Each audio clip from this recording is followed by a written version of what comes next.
Future saviours, welcome to Prakash nursing academy. So continue हमारा endocrine system, जिसमें आज हम लोग एंड पार्ट, इसका मतलब ये पार्ट 3 है। इसमें हम लोग एंडोक्राइन सिस्टम जो ड्रग हम लोग देख रहे हैं वो ख़त्म हो जाएगा। पार्ट 1 में इंसुलिन एंड ओरल हाइपोग्लाइसेमिक्स कवर है, जो कि इंपॉर्टेंट है यूनिवर्सिटी के लिए। अगर आप नहीं देखे हो, अलग प्लेलिस्ट है, प्लेलिस्ट का लिंक मैं डिस्क्रिप्शन बॉक्स में डाल दूंगी। इससे पहले यूनिट 5 तक हम लोग बहुत अच्छे से डिस्कस कर लिए according to your syllabus.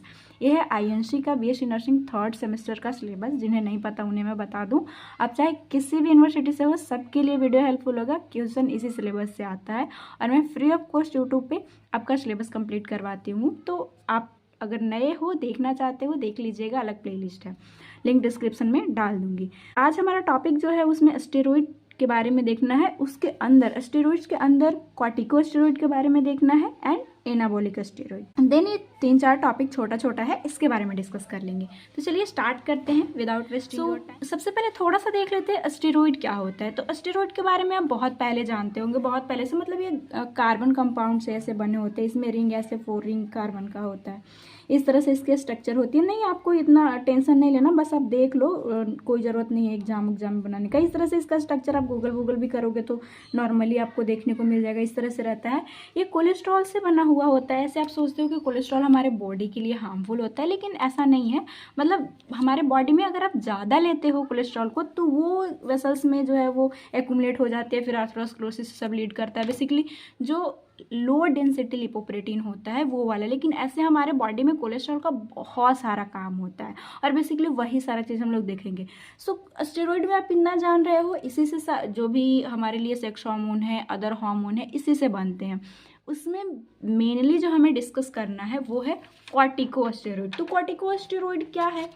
Corticosteroid अगर आप देखो तो इसे हम लोग कॉर्टिकोइड भी बोलते हैं, जिसके अंदर आता है नेचुरल ग्लूकोकोर्टिकोइड एंड मिनरलोकोर्टिकोइड और अदर। मतलब ये तो हमारे बॉडी में सिक्रेट होते हैं। ये हार्मोन है जो कि एड्रिनल का जो कॉर्टेक्स वाला पार्ट है उससे हमें मिलता है। हालांकि ये हमें पूरा देखना होगा, अच्छे से समझने के लिए हम लोग देखेंगे अभी, क्योंकि हम लोग फार्माकोलॉजी में, फिजियोलॉजी नहीं है। फिजियोलॉजी में हमारे बॉडी में अंदर जो नॉर्मल बनता है उसे समझते हैं, देखते हैं, बट यहाँ ड्रग्स देख रहे हैं।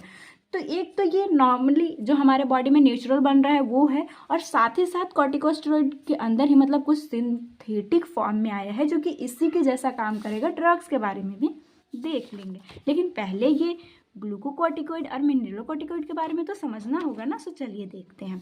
तो देखो, कॉर्टेक्स जो पार्ट है हमारे किडनी के ऊपर, ये हमारा होता है एड्रिनल ग्लैंड।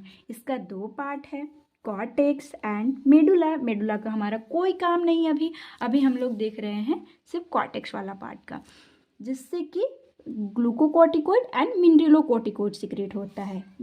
मेनली मतलब 2 ही नहीं है, एक और भी है, एंड्रोजन। इसके लेयर भी आप जानना चाहो तो देख लेना, क्योंकि कभी कभी मतलब ये इंपॉर्टेंट रहता है, याद भी नहीं होती, तो इसे सिंपल सा हम हमेशा याद मतलब करने को आपको ट्रिक देती रहती हूँ। जीएफआर से याद रखना है कि ये जो एड्रिनल ग्लैंड का कॉर्टेक्स वाला पार्ट है, उसका जो सबसे फर्स्ट लेयर है उसे हम लोग बोलते हैं जोना ग्लोमेरुलोसा, जिससे सीक्रेट होता है मिनरलोकोर्टिकोइड। वही जो मिडल वाला लेयर है उससे हम लोग बोलते हैं जोना फैसिकुलाटा। इससे हमें क्या मिलता है?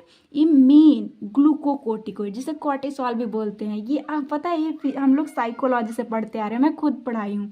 जो कि स्ट्रेस सब की कंडीशन हो तो ये हमारे बॉडी में आता है, फिर ग्लूकोज हमें देता है और हम लोग इतना भागते हैं, हमारा हार्ट रेट जो ज़्यादा हो जाता है, तो उस रिक्वायरमेंट को ये पूरा करता है। लास्ट वाला है जोना रेटिकुलारिस, जिससे हमें एंड्रोजन मिलता है। इसमें हमें एंड्रोजन नहीं पढ़ना, बेसिकली हमें कौन सा पढ़ना है? Glucocorticoid and मिनरलोकोर्टिकोइड। देख लिए कहाँ से सीक्रेट होता है। अब ना आपको थोड़ा सा समझना होगा कि ये जो हार्मोन है ये थोड़ा सा निगेटिव फीडबैक मैकेनिज्म पे चलती है। ऐसे ही सीक्रेट नहीं होगा। पहले हमारा हाइपोथैलेमस जो है वो कुछ हार्मोन सीक्रेट करता है, कुछ क्या, उसका एक मतलब नाम है, क्या नाम है? CRH, जिसका फुल फॉर्म होता है कॉर्टिकोट्रोपिन रिलीजिंग हार्मोन। मत याद करना, नहीं इतना, बस ये हम लोग पढ़ के आए हैं, दोबारा रिवीजन कर लेते हैं ताकि हमारे लिए समझना ईजी हो जाए। सो CRH जो है वो पिट्यूटरी पे काम करता है। मास्टर ग्लैंड, ये है प्रिंसिपल, ये है मास्टर। ये आया और प्रिंसिपल को बोला, मतलब प्रिंसिपल आके मास्टर को बोला। पिट्यूटरी को हम लोग मास्टर ग्लैंड बोलते हैं, बहुत अच्छे से पता है, मतलब हम लोग ये 12th क्लास में 10 क्लास में से तभी से हम लोग जानते हैं। तो ये एंटीरियर पिट्यूटरी पे CRH काम किया, जिससे कि ACTH रिलीज होता है, जिसका फुल फॉर्म अगर आप जानना चाहो तो देख लेना, एड्रेनोकॉर्टिकोट्रोपिन हार्मोन बहुत बार जानते हो, मतलब आप कॉर्टिकोट्रोपिक हार्मोन इसके बारे में बहुत अच्छे से जानते हो। ये ACTH जो है वो काम करता है कॉर्टेक्स वाले पार्ट पे, जहाँ से हमें मिलता है, मतलब ये लेयर ग्लूकोकॉर्टिकोइड एंड मिनरलोकॉर्टिकोइड सिक्रीट करते हैं। अब समझने वाली बात क्या है, इसमें आता है जब भी हम स्ट्रेस की कंडीशन में होते हैं तो हमारे बॉडी में ये सब चाहिए होता है। तो जब भी चाहिए होगा तो स्ट्रेस की कंडीशन में पॉजिटिव है कि CRH दो, हाइपोथैलेमस को बोला जा रहा है CRH तुम दो, ये पिट्यूटरी को मतलब काम करेगा, रिसेप्टर पे जाके CRH बाइंड होगा तो बोलेगा कि ACTH तुम सिक्रेट हो, और फाइनली तब जाके हमें इन सब लेयर से ये ग्लूकोकॉर्टिकोइड मिनरल ये सब मिलता है। लेकिन अब जब भी बॉडी में इसकी काम हो जाए, लाइक आपके पीछे डॉग पड़ा था, तब आपके बॉडी में बहुत रिक्वायरमेंट थी, ये सब माने हार्मोन का रिक्वायरमेंट था। लेकिन जब डॉग चला जाए तो क्या हार्ट रेट आप ज़्यादा ही रखोगे, उसे कम भी तो करना होगा। और अगर हाइपोथैलेमस सिक्रीट ही करता रहा है पिट्यूटरी ऐसे ही, तब तो बहुत ज़्यादा कंडीशन वर्स हो जाएगा, हार्ट रेट बहुत ज़्यादा हो जाएगी। तब यहाँ पे निगेटिव मैकेनिज्म चलता है। निगेटिव मैकेनिज्म आपको नहीं समझ में आती, ये बहुत ईजी है, बहुत बार मैंने ये भी समझाया है आपको। देखो, जब भी सपोज डेट मतलब आपके घर में मोटर है, आप प्लांट को मतलब पानी देने गए हो, तो मोटर को आपने चालू किया, मतलब पौधे को आपने अच्छे से पानी दे दिया। अब जब भी इसकी रिक्वायरमेंट ख़त्म हो जाती है तो क्या आप मोटर को चालू ही रखोगे? फिर तो बाढ़ आ जाएगी आपके, मतलब जो भी मतलब जहाँ पे भी पौधे हैं वहाँ पे तो बहुत ज़्यादा पानी हो जाएगा। तो आप उस टाइम पे क्या बोलते हो कि मम्मा ये मोटर को बंद कर दो, काम हो गई। तो ये क्या है, आपने अब मोटर बंद करो, ये निगेटिव है ना बात, निगेटिव। तो वही निगेटिव मैकेनिज्म यहाँ काम करती है कि ये बोलता है कि अब हमारे लिए ग्लूकोकॉर्टिकोइड मिनरल जो भी था इसका काम हो गया है, जितना नॉर्मल चाहिए था उतना हो गया है। अब हाइपोथैलेमस भैया अब तुम बंद करो, पिट्यूटरी अब तुम रोको ACTH को। तो बस यही हमारा निगेटिव मैकेनिज्म। अब और अच्छे से समझने के लिए ना थोड़ा सा ग्लूकोकॉर्टिकोइड एंड मिनरलोकॉर्टिकोइड का फंक्शन देखना होगा। सो मेन हमारा है ग्लूकोकॉर्टिकोइड, जिसे कॉर्टिसोल भी बोलते हैं। ये मेटाबॉलिज्म को प्रमोट करता है। जब भी आप स्ट्रेस की कंडीशन में होते हो, मेटाबॉलिज्म ज़्यादा हो, मतलब तभी तो आप भाग पाते हो, हार्ट रेट सब ज़्यादा होती है, तो उस टाइम पे एनर्जी चाहिए होता है, मेटाबॉलिज्म से हमें मिलता है। और क्या करता है ये, रेसिस्टेंस टू स्ट्रेस। जब भी आप स्ट्रेस की कंडीशन में होते हो, हमारे बॉडी में ग्लूकोज के लेवल को ज़्यादा कर देता है। ग्लूकोज को तोड़कर, मतलब ग्लूकागोन के थ्रू ये ग्लाइकोलाइसिस करवाएगा, जो हमारे लीवर में जो स्टोर रहता है ग्लाइकोजन के फॉर्म में ये ग्लूकोज, उसे ये तोड़ के और ब्लड में ग्लूकोज लाएगा, तभी तो हमारी रिक्वायरमेंट पूरी होगी। तो ये इसका काम है। साथ ही साथ ये ब्लड सेल के साथ भी ये मतलब कुछ छिड़कानी करता है, मतलब अल्टर कर देता है। लाइक हीमोग्लोबिन हो गया, इरिथ्रोसाइट, प्लेटलेट, इसकी लेवल को इन्हांस कर देता है। उस टाइम पे हमें ब्लड सप्लाई भी ज़्यादा चाहिए होता है। अब हीमोग्लोबिन रहेगी तभी तो ऑक्सीजन हमारे बॉडी को मिलेगा। और आप स्ट्रेस की कंडीशन में जब भी ऐसी कोई कंडीशन हो जाए, आपके पीछे कोई भी लॉयन है, कुत्ता है, मतलब जिससे भी आप डरते हो वो कंडीशन आ गई, आप पार्क में आप थे और मतलब ये वहाँ पे मज़े चल रहा था, समझो कि फादर आ गए, अब आप क्या करते हो? उस कंडीशन में क्या होती है, पसीने मतलब आने लगते हैं, ये सब कैसे होता है? आखिर हमारे बॉडी में कुछ तो हो रही है। तो वहाँ पे ये हम काम कौन करवा रहा है? वही कॉर्टिसोल आया है। तो ये ब्लड सप्लाई भी ज़्यादा चाहिए होती, तो ये सबको बढ़ा देता है। साथ ही साथ इसिनोफिल, वैसोफिल एंड मोनोसाइट की लेवल को डिक्रीज कर देता है। और सबसे इम्पॉर्टेंट जो है, ये एंटी इन्फ्लामेटरी एक्शन इसमें पाई जाती है। इसीलिए जब भी मतलब इसको जो ग्लूकोकॉर्टिकोइड है, इसे हम लोग यूज़ करते हैं इन्फ्लामेशन की कंडीशन में। लेकिन इसका एक ये ड्रॉबैक देखने को मिलता है कि इम्यून को ये सप्रेस कर देता है। तो इसीलिए कॉन्ट्राइंडिकेशन हो जाता है कि हम लोग किसी को अगर बैक्टीरियल इन्फेक्शन हो तो ऐसी कंडीशन में इसे नहीं देंगे। अब और भी समझने वाली बात है, अब साइड इफेक्ट भी, अब ऐसे ड्रग को मतलब ऐसे ड्रग का साइड इफेक्ट देखोगे तो क्योंकि इम्यूनिटी को सप्रेस कर दे रहा है तो बहुत जल्दी इन्फेक्शन होने की चांसेस रहती है। तो बस इतना जान लो, फिर हम लोग मतलब आगे ड्रग के बारे में देखेंगे। बेसिक्स हम लोग अभी एक्शन देखें ग्लूकोकॉर्टिकोइड का। सेकंड हमारे पास मिनरलोकॉर्टिकोइड था। इस मिनरलोकॉर्टिकोइड का अगर हम लोग फंक्शन देखें तो ये सोडियम को रिटेन करेगा, जिसकी वजह से जहाँ सोडियम रहेगी वहाँ वाटर भी आ जाता है। अब नॉर्मल आप ऐसा समझो कि बहुत लोग इसमें भी कंफ्यूज होते हैं। इसे ना, अगर आप पहले का एक एग्जाम्पल, मतलब आपके घर में कोई भी मेहमान आते थे, मतलब ये दादी नानी के मतलब ज़माने से ही है कि कोई भी आए तो उसे ये नाश्ता दो और नाश्ता में कुछ नमकीन देना चाहिए। तो नमकीन जैसे ही देते थे उन लोग बहुत अच्छा पानी पी लेते थे। ऐसे नॉर्मल पानी देने से अच्छा है कि आप नमकीन दे दो, और नमकीन जब भी बॉडी में जाएगी मीन्स कि सोडियम जाएगा, और सोडियम जहाँ भी रहता है इसे वाटर चाहिए होती है। तो इसी तरह से हमारे बॉडी में मिनरलोकोर्टिकोइड जब भी आएगा तो ये सोडियम को रिटेन करता है, वही पोटेशियम को बाहर फेंकता है। तो जहाँ भी सोडियम रहेगी वाटर भी रहेगा, तो इस तरह से फ्लूइड स्टेटस को भी ये कंट्रोल करता है। ये काम कहाँ करता है बेसिकली, जो ये ग्लोमेरुलस है उसके ट्यूब्यूल एंड कलेक्टिंग डक्ट, इतना हमें डिटेल में भी नहीं भी जानोगे तो चलेगा। अब हम लोग मैकेनिज्म ऑफ एक्शन देख लेते हैं ग्लूकोकोर्टिकोइड का एंड मिनरलोकोर्टिकोइड का। तो ये जो ग्लूकोकोर्टिकोइड है, receptor are widely distributed throughout the body. अब देखो, इस हार्मोन को, ड्रग को समझना है आपको तो रिसेप्टर के बारे में अच्छे से जानना होगा। अब जिनको नहीं पता, यूनिट 1 बहुत इंपॉर्टेंट है, आप देख लेना। प्लेलिस्ट का जो लिंक है उसमें फर्स्ट यूनिट मैंने वही डाला है। जैसे आपका सिलेबस है, सिलेबस के अकॉर्डिंग आप पढ़ते हो तो चीज़ें बहुत ही जल्दी ग्रास्प करते हो, हर एक कॉन्सेप्ट को समझ पाते हो। क्योंकि जो भी आईएनसी का मतलब जो भी सिलेबस बनाए हैं पूरा इंडिया लेवल में अगर वो चल रहा है तो सोचो ना, वो मतलब दिमाग लगा के तो बनाए होंगे। तो मतलब ऐसे आप कॉलेज में रहते हो तो मतलब मैंने भी, मतलब मेरे भी कॉलेज में, ऐसा नहीं है कि आप ही के कॉलेज में होता है कि टीचर चीज़ों को मतलब बांट लेते हैं। फिर कभी कभी एक ही टीचर है तो भी ऐसा बोलेंगे कि पहले हम लोग यूनिट 3 पढ़ लेते हैं तब 1 पढ़ेंगे। लेकिन अगर आप अच्छे से समझना चाहते हो ना, तो मैंने खुद इतना सारा सिलेबस पढ़ाने के बाद मतलब जो भी एक्सपीरियंस है उससे मैंने देखा है कि अगर आप यूनिट वाइज पढ़ते चलते हो ना, तो आप मतलब जो पहले कॉन्सेप्ट समझ लिया वो अगले यूनिट में आपके लिए बहुत ईजी हो जाता है। तो इसलिए आप भी जब भी देखो ना, तो फॉर योर बेटर अंडरस्टैंडिंग मेरा जनरल रिकमेंडेशन है कि आप यूनिट 1 से किसी चैप्टर को देखना। और ऐसा अगर आप लोगों को लगता है अभी भी ना कि आप इंपॉर्टेंट क्वेश्चन देख के और सारा चीज़ कर लोगे, तो आप बहुत गलत हो। ये हार्श रियलिटी है कि अगर आपको कोई बोल रहा है कि एग्जाम के टाइम पे इंपॉर्टेंट, मैं खुद इंपॉर्टेंट क्वेश्चन देती हूँ।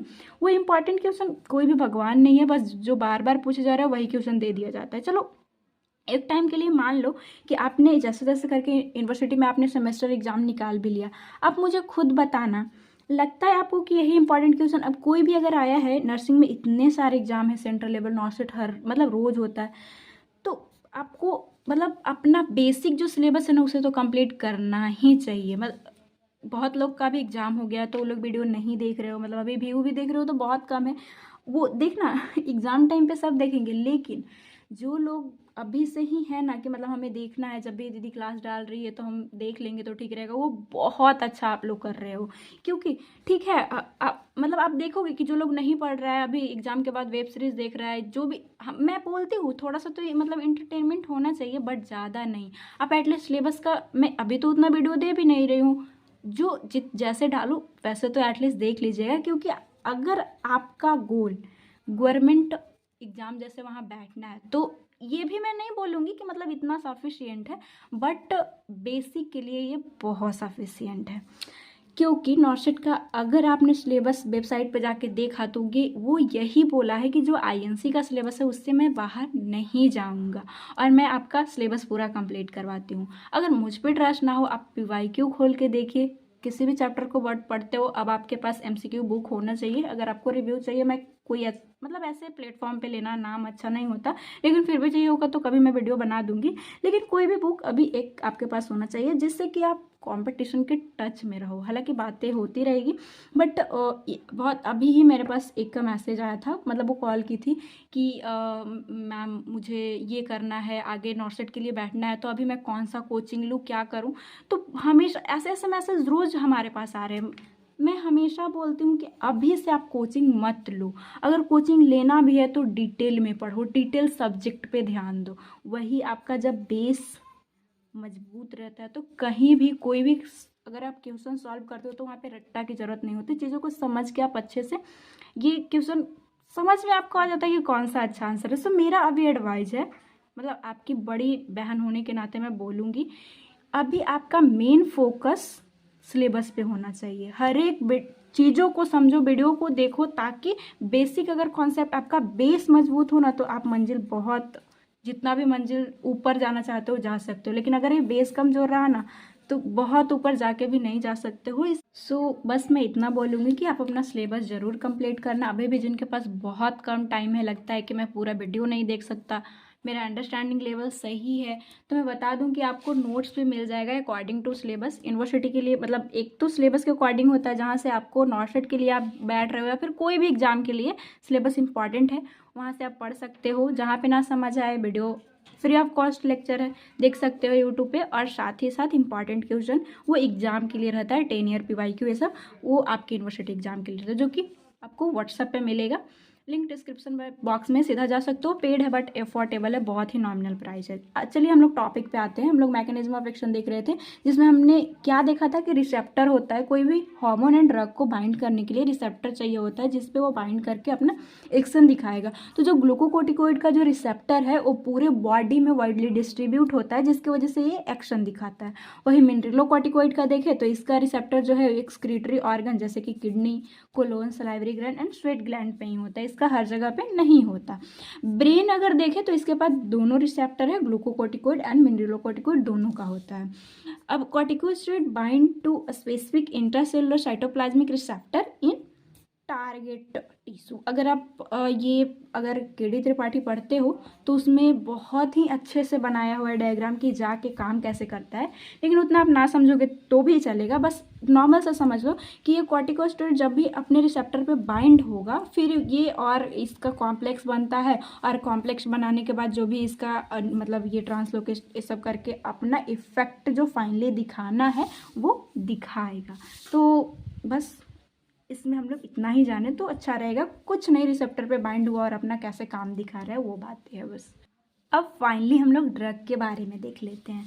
तो ड्रग देखें तो ये जो ग्लूकोकॉर्टिकोइड है इसके कुछ सिंथेटिक फॉर्म आ गए हैं, जिसमें कि क्लासिफिकेशन ड्यूरेशन कितना देर वो काम कर रहा है उसके अकॉर्डिंग है। पहला आता है शॉर्ट एक्टिंग, मतलब बहुत ही कम टाइम के लिए रहेगा इसका एक्शन। हाफ लाइफ इसका देखें तो 12 आवर से कम होता है। अब जिनको हाफ लाइफ भी नहीं पता, इसीलिए मतलब चीज़ों को समझ के चलना बहुत इंपॉर्टेंट होता है। यूनिट 1 में मैं बताई थी, मतलब वो टाइम जब ड्रग जाके बॉडी में जाने के बाद उस कौन सा ऐसा टाइम है जहाँ पे उसकी कंसंट्रेशन हाफ हो जा रही है। समझो कि आपने 200 mg दिया था, अब वो 5 आवर के अंदर अगर 100 mg रहता है तो इसका हाफ लाइफ क्या होगा कि ये 5 आवर के अंदर आता है। तो यही 5 आवर के बाद ये हाफ लाइफ इसका, और इसका एक्शन फिर ख़त्म होने लगता है। तो ये बहुत कम काम करता है ये शॉर्ट ड्यूरेशन के लिए। इसका एग्जाम्पल है हाइड्रोकॉर्टिजोन। सेकेंड आता है इंटरमीडिएट, जो कि हाफ लाइफ इसका अगर आप देखो तो इससे ज़्यादा है, 12 से 36 आवर। इसके अंदर इंपॉर्टेंट है प्रेडनिसोलोन, मिथाइल प्रेडनिसोलोन, ट्राइएसिनोलोन एंड डिफ्लाजोकोड। तो देखो ये ड्रग के बारे में आपने प्रेडनिसोलोन पे बहुत बार आपने सुना होगा। सो बस यही है, ड्रग के लिए मैं हमेशा बोलती हूँ कि एक बार पढ़ते हो तो याद नहीं होगा, लेकिन एक दिन जरूर होगा। जब भी आपका एग्जाम का डेट आए तो फार्माकोलॉजी आप पढ़ना स्टार्ट करना, और कुछ नहीं। इसके अंदर की बातें ये मेरी गारंटी है कि आपको वीडियो से क्लियर करवाती हूँ हमेशा, और मतलब मैं अपनी तरफ से बेस्ट देती हूँ, और ये मेरा पूरा भरोसा है कि आपको इसके अंदर का कॉन्सेप्ट तो जम जाता होगा, पूरी अच्छी तरह से रहता होगा। लेकिन चाहे मैं स्टूडेंट हो या फिर कोई भी, ये नहीं याद होती एक बार में। तो जब भी एग्जाम आए तो आप क्लासिफिकेशन को याद करना। वैसे मैं वन शॉट वीडियो के थ्रू भी जितना मेरा कोशिश, मतलब जितना भी मैं कर सकती हूँ, आपका यूनिवर्सिटी एग्जाम बहुत ही इजी करवाने का मेरा हमेशा से गोल रहता है। मिनरलों को ये लॉन्ग एक सिर बच गया। हाफ लाइफ इसका देखोगे तो इन सबसे ज़्यादा है, इसमें डेक्सामेथाजोन और बीटामेथाजोन। इजी ड्रग एक बार आप देखोगे याद हो जाएगा। मिनरलोकॉर्टिकोइड सेकंड था, जिसमें कि इसमें ड्यूरेशन के बेसिस पे ऐसा कुछ नहीं है, तो इसका थोड़ा सा देख लेंगे डोज वोज भी, जिसमें कि ड्रग ड्यूरेशन में ही मैंने ड्रग लिख दिया, लेकिन आप कंफ्यूज मत होना, ये ड्रग्स है जो कि डिसॉक्सी कॉर्टिकोस्टेरोन एसिटेट, जिसे डोसा भी शॉर्ट फॉर्म में बोलते हैं। इसको देना कितना होता है 2.5 mg सबलिंगुअली से दिया जाता है। लास्ट है मिनरलोकॉर्टिकोइड में फ्लूड्रोकॉर्टिसोन, जो कि 0.2 mg देना होता है। अब अगर हम लोग थेरापेउटिक यूज़ देखें कॉर्टिकोस्टेरॉइड का कि ये यूज़ कहाँ होता है, तो सबसे पहले जहाँ पे कमी होगा वहाँ ही हम लोग देंगे।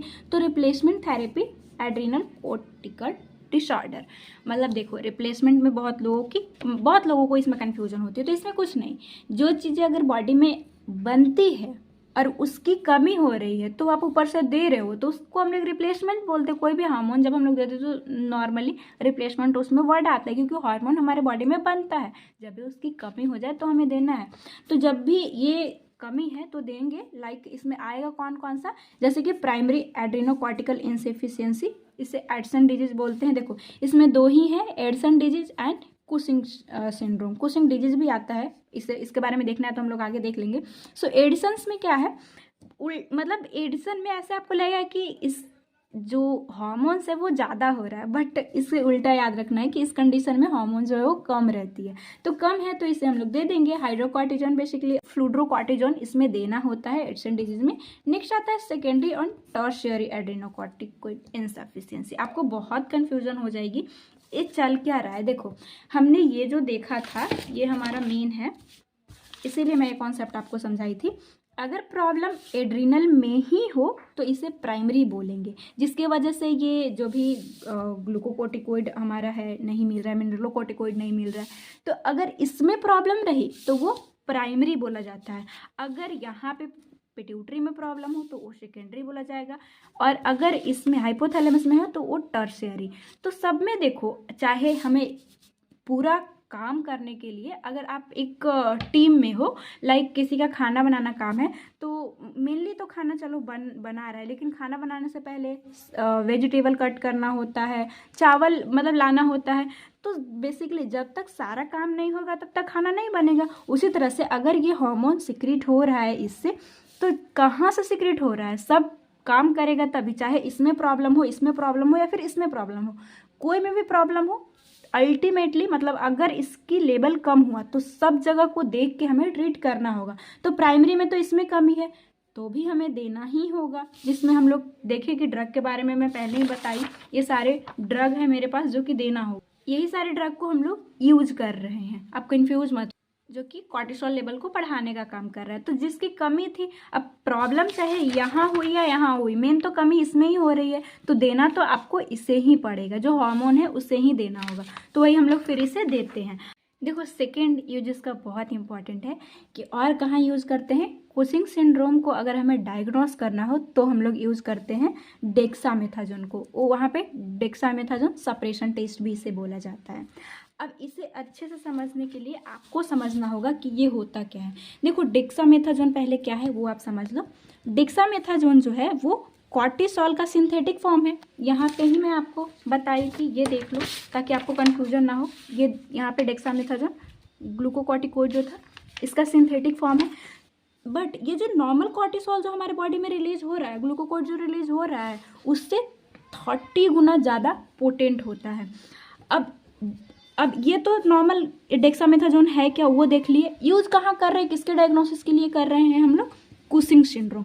तो कुशिंग सिंड्रोम में क्या होता है, जैसा कि आपको मैं अभी बताई कि इसमें जो भी कॉर्टिसोल लेवल है, एड्रिनल कॉर्टेक्स के जो हार्मोन है वो ज़्यादा हो जाते हैं।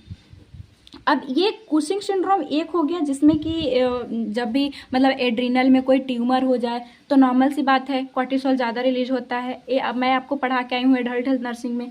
नेक्स्ट आता है एक कुशिंग, मतलब इसके अंदर ये सिंड्रोम है तो बहुत सारी चीज़ें ऑफकोर्स आपको पता है कि एड्रिनल में अगर ट्यूमर हो तो भी ये सिंड्रोम के अंदर आता है। साथ ही साथ अगर एक्टोपी की कंडीशन हो कि मतलब ऐसे तो ACTH रिलीज होना चाहिए पिट्यूटरी से, लेकिन पिट्यूटरी से ना हो कि कभी लंग्स में कैंसर हो जाए तो वहाँ से भी रिलीज होता है। मैं खुद आपको एडल्ट हेल्थ नर्सिंग में पढ़ा के आई हूँ, जिनका थर्ड सेम का एग्जाम नहीं हुआ है। एडल्ट हेल्थ नर्सिंग, माइक्रोबायोलॉजी और इन्फेक्शन कंट्रोल, मेजरली इन्हीं का होता है एग्जाम, हमारे यूनिवर्सिटी एग्जाम जो एक्सटर्नल है। इसका अकॉर्डिंग टू सिलेबस पूरा वीडियो अपलोडेड है, अलग प्लेलिस्ट है, फ्री ऑफ कॉस्ट आप देख सकते हो। साथ ही साथ नोट्स जो कि एग्जाम के लिए बनाया गया है according to your syllabus, 10 year PY के इंपॉर्टेंट क्वेश्चन यूनिट वाइज, ये सारा चीज़ उसका लिंक डिस्क्रिप्शन में है, आप जा सकते हो। पेड है बट अफोर्डेबल है, आपको चाहिए तो वहाँ से देख लेना। मैं बताना क्या चाहती हूँ कि जो लोग देख के आए हैं एडल्ट हेल्थ नर्सिंग, मेजॉरिटी यही होंगी कि मतलब उनका एग्जाम हो गया होगा तो आप 4th सेम के लिए देख रहे हो, तो वहाँ पर मैंने आपको पढ़ाया है कुशिंग सिंड्रोम। कुशिंग सिंड्रोम में क्या था कि अगर एड्रिनल ग्लैंड में कोई प्रॉब्लम हो, ट्यूमर हो, तो कॉर्टिसोल लेवल ज़्यादा हो जाता है। अगर ये एक्टोपिक हो जिसमें कि लंग कैंसर हो तो भी ACTH ज़्यादा सीक्रेट होती है तो भी कॉर्टिसोल ज़्यादा होता है। ACTH आएगा तो ये काम तो चलेगा, ज़्यादा इसका सिक्रेशन तो होगा। सो ये है क्या, ये तो इन सब का बात हो गया। जब कुशिंग डिजीज हो मतलब तब कहाँ प्रॉब्लम होती है, पिट्यूटरी ट्यूमर में ये ACTH का लेवल ज़्यादा हो जाता है, जिसके वजह से ACTH जब ज़्यादा होगा तो अल्टीमेटली होगा क्या, कॉर्टिसोल हो तो इसका लेवल ज़्यादा रहेगा, चाहे ये कंडीशन हो या फिर ये कंडीशन हो। लेकिन इस कंडीशन में क्या है, हालांकि ये भी आप देखना कि पिट्यूटरी ट्यूमर कुशिंग सिंड्रोम में जाता है, लेकिन कुशिंग सिंड्रोम को अलग से मतलब कुशिंग डिजीज बोलते हैं अगर इसी में सिर्फ प्रॉब्लम हो तो देखो डेक्सामेथासोन क्या करेगा, डेक्सामेथासोन अगर प्रॉब्लम यहाँ हो, एड्रीनल में कोई प्रॉब्लम हो, एड्रीनल में ट्यूमर हो जिसकी वजह से कॉर्टिसोल ज़्यादा हुआ था, तो हम लोग अगर इससे बहुत ज़्यादा पोटेंट अगर डेक्सामेथासोन दे रहे, पहले लो लेवल में देते हैं फिर हाई लेवल में देते हैं चेक करने के लिए, वो डिटेल बात है, आप वहाँ देखना कि रात में देते हैं और फिर सुबह ब्लड लेके और फिर लैब में भेजा जाता है और फिर उसकी हम लोग पता करते हैं कि इसका क्या, जब उसकी जो वैल्यू आती है उससे हमें पता चलता है। सो अगर इसकी प्रॉब्लम हो तो आप जो डेक्सामेथासोन दोगे, ACTH तो नॉर्मल कम ही था, इसमें तो कोई प्रॉब्लम थी नहीं। प्रॉब्लम कहाँ है, एड्रीनल ग्लैंड का ट्यूमर है कॉर्टेक्स वाला पार्ट का, जिसकी वजह से कॉर्टिसोल ज़्यादा हुआ है, तो ये इंक्रीज ही रहेगा और इसमें तो कोई इफेक्ट पड़ने वाला नहीं है क्योंकि इसे आप दिए हो। ACTH का क्या होगा कि एक तो बेचारा ऐसे ही कम था, जब भी इसकी लेवल कम हो जाती है तो निगेटिव फीडबैक जाता है। अब आपने डेक्सामेथासोन जो दिया उससे और थोड़ा लेवल कम हो जाएगा, इस पर कोई इफेक्ट नहीं पड़ने वाला है। लेकिन ध्यान मतलब डायग्नोसिस क्या कर रहे हो फिर आप, ये जो कुशिंग डिजीज है इसमें ACTH ज़्यादा हुआ है, तो जब भी आप डेक्सामेथासोन को दोगे जो कि कॉर्टिसोल से 30 गुना ज़्यादा पोटेंट है, मीन्स कि इसमें इतना ज़्यादा कॉर्टिसोल ब्लड में आएगा कि इतना स्ट्रांग, पहले तो लो डोज में ये सुनता ही नहीं है, जैसा है वैसा ही रहेगा, इतना स्ट्रांग दिया आपने। अगर हाई डोज दे देते हो तो ACTH भाई कितना भी ट्यूमर हो तो थोड़ा वो कमेगा कि भाई बहुत ज़्यादा है कॉर्टिसोल हमारे ब्लड लेवल में, अब हमें तो मानना ही होगा। सो यहाँ पे कुछ कमी होती है ACTH का, तो इस तरह से हम लोग जान पाते हैं डेक्सामेथासोन को मतलब देकर डायग्नोसिस कर पाते हैं। अब हम लोग एक देखे थे, एक टॉपिक भी था, एक टॉपिक में क्या होता है कि रेदर मतलब ना तो एड्रिनल में है और ना ही यहाँ ACTH कहाँ से सीक्रेट हो रहा है, लंग्स में कैंसर हो गया वहाँ से, अब यहाँ से ACTH आ रहा है और इसे जाके इससे बाइंड कर ही जाएगा इसके रिसेप्टर से। तो उस कंडीशन में अगर आप डेक्सामेथासोन दोगे तो डेक्सामेथासोन तो ब्लड में रहेगी, क्या ये यहाँ पे काम करेगा, नहीं ना, ये ACTH ज़्यादा ही रहेगा क्योंकि इसमें कोई रिसेप्टर नहीं है कॉर्टिसोल मतलब इसे कि जाके रोक सके। सो यहाँ पे ACTH भी ज़्यादा ही रहती है और ये भी ज़्यादा ही रहता है, तो इस तरह से डिफ्रेंशिएट किया जाता है। थोड़ा सा आपको कन्फ्यूजन हुआ होगा लेकिन आप मत याद रखना, आप ये याद रखना कि इसके डायग्नोसिस के एक कुशिंग सिंड्रोम है, डिजीज है, एक टॉपिक है, उसे जानने के लिए हम लोग डेक्सामेथासोन का यूज़ करते हैं। अब बहुत मेरे पास लो लेवल के स्टूडेंट होते हैं और हाई वाले को तो करना ही नहीं हो तो कहीं से पढ़ लेते हैं, लेकिन मेरा कोशिश रहता है कि मैं एवरेज स्टूडेंट को अपने साथ लेकर चलूँ।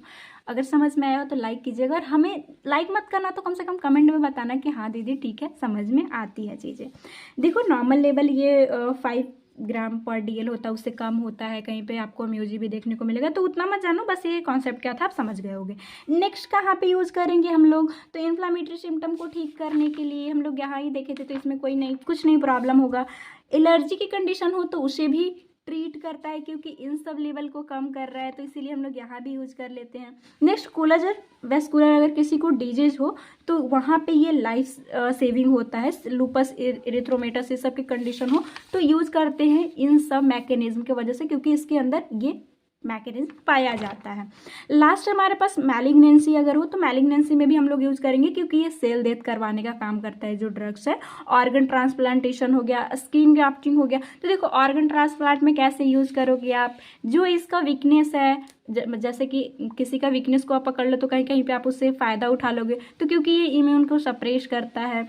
अब जब भी आप अगर इसे दे रहे हो तो होगा क्या, इम्यून सप्रेस हो जाएगी, और ऑर्गन ट्रांसप्लांट करते हैं तो हमारा जो इम्यून है वो बहुत बौखलाया हुआ रहता है, बोलता है कि तुम पता नहीं किसे ला के बॉडी में मतलब रख दिए हो तो हम उसे फाइट करेंगे, इम्यून का काम यही है, तो कुछ ऐसा दे दो ना जो कि इसे रोक दे, तो यही हम लोग यूज़ करते हैं यहाँ पे भी। अब देखो कन्फ्यूजन कहाँ होगी, मेनली हम लोग कॉर्टिकोस्टेरॉइड देख रहे थे जिसमें कि मिनरलोकॉर्टिकॉइड भी आता है, बट मिनरलोकॉर्टिकॉइड का उतना एक्शन नहीं है। मेनली हम लोग इसका देख रहे हैं जो भी ड्रग जो सिंथेटिक फॉर्म में देते हैं, ज़्यादातर प्रॉब्लम ग्लूकोकॉर्टिकॉइड की लेवल कम होने से होता है और सबसे ज़्यादा फंक्शन इसी का है। तो ये सारे ड्रग हम लोग यूज करते हैं जो हमने ये आपको सिंथेटिक फॉर्म में बताया था। तो होपफुली इसका कॉन्सेप्ट तो आपको क्लियर रहा होगा। और अगर आप देखते हो कि ये सीडीएस पब्लिकेशन के बुक में, तो उसमें देखोगे कि और सारे ड्रग के बारे में दिया हुआ है, एक्शन दिया हुआ है, लेकिन उतना आपको नहीं जानना। मैं पर्सनली बता रही हूँ, उतना याद नहीं रहता। जो आपके लिए इंपॉर्टेंट था, यूनिवर्सिटी के लिए इंपॉर्टेंट था, उतना मैं आपको बता चुकी हूँ कि ये ड्रग है क्या और कैसे काम करता है। बहुत इंपॉर्टेंट था इसका कॉन्सेप्ट, आप दोबारा देखना। लेकिन ये ड्रग मेनली अगर आप एडल्ट हेल्थ नर्सिंग में पढ़ते हो तो ये एड्रिनल का क्या कॉन्सेप्ट है समझना बहुत ही, क्योंकि इससे आप जब भी सेट वेट मारोगे, ये सारे क्वेश्चन इसी से क्वेश्चन बनते हैं घुमा फिरा के, और कॉन्सेप्ट क्लियर नहीं रहा तो आप लाख रट्टा मार लो, क्वेश्चन नहीं बनते। फिर हम लोग सोचते हैं कि मुझे तो आ ही नहीं सकता और मैं तो इसके लिए बना ही नहीं हूँ। सब बने हैं, सबका दिमाग एक ही है। बस आप अगर बेसिक कॉन्सेप्ट को अगर समझते हो, फिर कोई भी हार्ड हो तो बना पाओगे। ये हार्शियलिटी है। क्योंकि हम लोग कॉर्टिकोस्टेरॉइड ही पढ़ रहे हैं, थोड़ा सा एडवर्स इफेक्ट भी लिखना होता है तो देख लेते हैं। तो अगर मिनरलोकॉर्टिकोइड दे रहे हो, कंडीशन अगर रही तो उसके वजह से मिनरलोकॉर्टिकोइड एक्टिविटी हमारे बॉडी में देखने को मिलेगा, जो कि एडिमा हो सकता है, ये rise in blood pressure due to sodium and water retention, ये सब देखने को मिलेगा जब भी आप ट्रीट करने के लिए दोगे। अब इसी पे एड्रिनल पे काम कर रहा है तो ये भी तो सीक्रेट होगा, और इसका काम ही यही है कि बॉडी में फ्लूइड को ज़्यादा रोके, तो जिसकी वजह से एडिमा, ब्लड प्रेशर, ये सब ज़्यादा होना, ये हम लोग कार्डियो से ही देखते आ रहे हैं। नेक्स्ट है ग्लूकोकोर्टिकोइड की वजह से दे रहे हो तो वहाँ पे एक्टिविटी क्या होगा, ये जो है वो हाइपर ग्लाइसेमिया लीड करता है, क्योंकि ये ग्लूकोज को तोड़ रहा था और हमारे ब्लड में ज़्यादा ला रहा था। जो भी स्टोर फॉर्म था उसे तोड़ा था, हमने देखा था। तो अब जिससे ट्रीट करना चाहते हो, अब होता ही है ये ड्रग के बारे में कि वो ज़्यादा हो जाएगा, सो हाइपरग्लाइसेमिया लीड करेगा। कुशिंग हैबिटस होगा, मीन्स कि कुशिंग सिंड्रोम में क्या होता है। कुशिंग अगर आप नहीं पढ़े हो, उतना डीप तो मैं नहीं जाऊँगी, मैं खुद क्योंकि पढ़ा के आई हूँ। तो यहाँ पर हम लोग दे रहे हैं, देखो कुशिंग में क्या होता है, हार्मोन ज़्यादा होती है जिसकी वजह से सारा देखने को मिलता है सिम्टम। और अगर आपने कम चीज़ों को ट्रीट करने के लिए दिया ताकि वो नॉर्मल लेवल पे आ जाए, बट हो सकता है ना कि वो ज़्यादा हो जाए तो ज़्यादा वाली सिम्टम देखने को मिलेगी। साथ ही साथ इम्यून को सप्रेस कर सकता है, क्योंकि इसका काम ही यही है, इसीलिए मैंने आपको फंक्शन पढ़ाया था। इम्यून को सप्रेस करता है और वुंड हीलिंग को भी ये डिक्रीज कर देगा, क्योंकि अगर हमारा इम्यूनिटी सही से काम नहीं करेगी, ग्लूकोज ज़्यादा बनेगा तो वुंड हीलिंग नहीं सही से हो पाएगी। कॉन्ट्राइंडिकेशन कहाँ है, तो हाइपरटेंशन में नहीं देना, क्योंकि ये ब्लड प्रेशर को राइज कर देगा मिनरलोकॉर्टिकोइड वाला एक्टिविटी। साथ ही साथ इन्फेक्शन में नहीं देना, क्योंकि इम्यून को ये ऐसे ही सप्रेस कर देता है। पेप्टिक अल्सर में भी इसे नहीं देना होता है, और भी ज़्यादा वर्स्ट कंडीशन हो जाएगी इन्फेक्शन होने की। ओस्टियोपोरोसिस की कंडीशन में भी इसे नहीं देना। कंजेनाइटल हार्ट फेलियर में भी नहीं देना, क्योंकि ये फ्लूइड को ज़्यादा करेगा। देख रहे हैं हम लोग यहाँ पे एपिलेप्सी, साइकोसिस, रीनल फेलियर, ये सब में नहीं देना होता है बेसिकली इसे। और इधर आप डीप अगर जानना ही चाहते हो तो इसीलिए फंक्शन पढ़ाया था। मिनरलोकॉर्टिकोइड में जो इलेक्ट्रोलाइट की जो ये पाया जाता है फंक्शन करने का, वही ये ज़्यादा कम करेगा तो फिर कंडीशन वर्स होने की चांसेस रहती है। और ये चीज़ें जब मैं आपको नर्वस सिस्टम पढ़ाऊंगी, एडल्ट हेल्थ नर्सिंग 4 सेमेस्टर का, और फार्माकोलॉजी, तो वहाँ भी समझाऊंगी, तो भी आपके लिए ये ईजी हो जाएगा। अभी आप समझ ही नहीं पाओगे कि ये है क्या, तो समझ लो बस जितना आपको समझ में आया उतना। अब सेकेंड टॉपिक पे चलते हैं, एनाबॉलिक स्टेरॉइड के बारे में देखना है। अब जितना भी टॉपिक बचा है वो बहुत ईजी है, अभी तक जो इंपॉर्टेंट था वो मैं आपको बता चुकी हूँ। तो चलो एनाबॉलिक स्टेरॉइड हम लोग देख लेते हैं। सो एनाबॉलिक स्टेरॉइड क्या है, ये सिंथेटिक एंड्रोजन है with higher anabolic and comparatively low androgenic activity. देखो ऐसे जो एनाबॉलिक स्टेरॉइड है वो एंड्रोजन जैसा मतलब है एक्टिविटी देख रहे हैं, बट वो लो है, ज़्यादातर ये एनाबॉलिज्म करता है। अभी और डीप जाएंगे तो हमें समझ में आएगा। और जो मैं यहाँ बताई कि आपको ये एडल्ट हेल्थ नर्सिंग 4 सेमेस्टर का, और आगे आप फार्मा में पढ़ोगे। अब बहुत लोगों का मेरे पास मैसेज आ रहा है कि प्लीज़ दीदी आप एडल्ट हेल्थ नर्सिंग 2 स्टार्ट करो। अब मुझे ये बात कमेंट बॉक्स में चाहिए, क्योंकि हो सकता है कि अब मैं फार्माकोलॉजी 1 को होल्ड करूं, लेकिन ध्यान रखना जैसे फार्मा का नोट्स चाहिए आपको पूरा मिलेगा। मतलब जो मैं अभी यूनिट छोड़ूंगी हो सकता है पढ़ाऊँ या फिर ना पढ़ाऊँ, लेकिन नोट्स में आपको मिल जाएगा, जो कि व्हाट्सएप पे मिलता है, लिंक डिस्क्रिप्शन बॉक्स में रहेगा। तो पूछना आपसे मैं ये चाहती हूँ कि आपको फार्मा 2 पढ़ना है, पैथो पढ़ना है, या फिर एडल्ट हेल्थ नर्सिंग पढ़ना है। अब किनकी क्या है वो कमेंट बॉक्स खुला है, इसीलिए मैं आपसे पूछ रही हूँ। आप अपना मतलब ज़रूर बताना। जो लोग अभी जो भी मेरे वीडियो देख रहे हैं वो रेगुलर स्टूडेंट देख रहे हैं, मेरे सब्सक्राइबर देख रहे हैं, तो आप का क्या डिमांड है, आप जो बोलोगे मैं वही करूँगी। सो ज़रूर कमेंट बॉक्स में बताना कि नेक्स्ट मैं कौन सा सब्जेक्ट स्टार्ट करूँ। एनाबॉलिक स्टेरॉइड हम लोग पढ़ रहे हैं, इसमें एनाबॉलिक ज़्यादा रहता है एक्टिविटी। ये मतलब ऐसा है कि this believe increase muscle mass enhancing the protein metabolism, एक प्रोटीन मेटाबॉलिज्म करवाता है और इस तरह से हमारे मसल को बनाने का काम करता है, इसीलिए इसे एनाबॉलिक स्टेरॉइड बोलते हैं। Basically this drug we have similar to androgen के जैसा काम करता है, बट वो लो है ज़्यादातर ये एनाबॉलिक, इसीलिए वहाँ पे ही हम लोग यूज़ करना चाहिए। सो एनाबॉलिक स्टेरॉइड में कौन कौन से ड्रग है, सबसे पहला है नैनड्रोलोन डिकेनोन, जो कि डोज देख लेना 25 से 100 mg देते हैं। खुद से आपको पढ़ना ही होगा, जब टाइम मिले, जब आपका एग्जाम डेटा है वहाँ पे देखना। अभी आप कितना भी रट्टा मार लोगे नहीं याद होती, कल ही आप भूल जाओगे, तो उसी टाइम पे देखना। सेकेंड ड्रग है नैनड्रोलोन फिनाइल प्रोपियोनेट, थर्ड ड्रग है स्टैंडोजोलोल और फोर्थ है हमारे पास ऑक्सीमेथोलोल, लास्ट है मेथानडियोनोन। अब ये क्या है, इसमें डोज है जो कि मैं खुद नहीं बताने वाली हूँ, रूट ये सब आपको खुद देखना होगा, ये याद करना होता है, वीडियो ऐसे ही बहुत लंबा हो जाएगा। तो चलिए थेराप्यूटिक आखिर यूज़ कहाँ करते हैं वो देख लेते हैं। तो जब भी कैटाबॉलिक स्टेट हो, जब भी चीज़ें टूट रही हो, तो वहाँ पे क्योंकि इसका एनाबॉलिक एक्शन है तो वहाँ यूज कर लेंगे। सो ये बेनिफिशियल इफेक्ट होता है। डेबिलिएटेड का मतलब क्या होता है, अगर आप हिंदी जानना चाहो, शक्तिहीन, दुर्बल, जो ओल्ड एज वाले लोग होते हैं, उनका सर्जरी हुआ तो एनाबॉलिज्म। अच्छा, एनाबॉलिज्म का मतलब क्या है, जब भी आप मेटाबॉलिज्म बढ़ते हो तो इसे 2 पार्ट में डिवाइड है। मैं खुद आपको इसको पढ़ाई थी, अगर आपने 12th क्लास में भी नहीं पढ़ा तो बायोकेमिस्ट्री में तो पढ़ा के आई हूँ, और मेरा ऐसा है कि आप पढ़े होगे।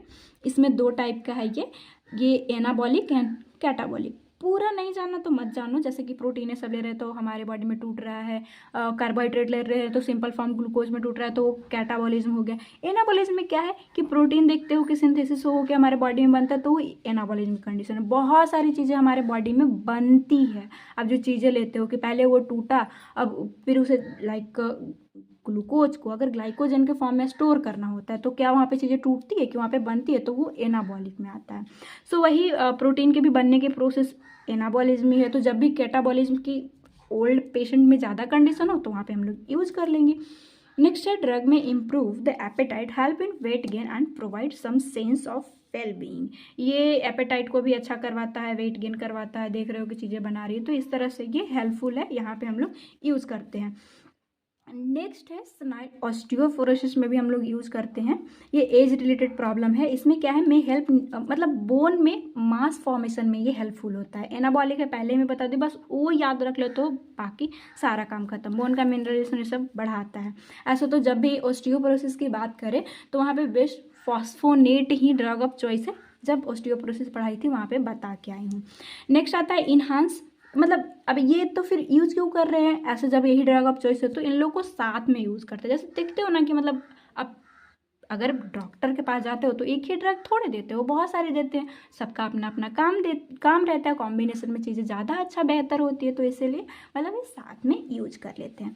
लास्ट है enhance physical ability in athletes में भी देख रहे हो कि मसल बहुत अच्छा बना देगा। So help in the increase strength of exercise muscle, increase stamina को इंक्रीज करवाता है, मसल मास को इंक्रीज करवाता है।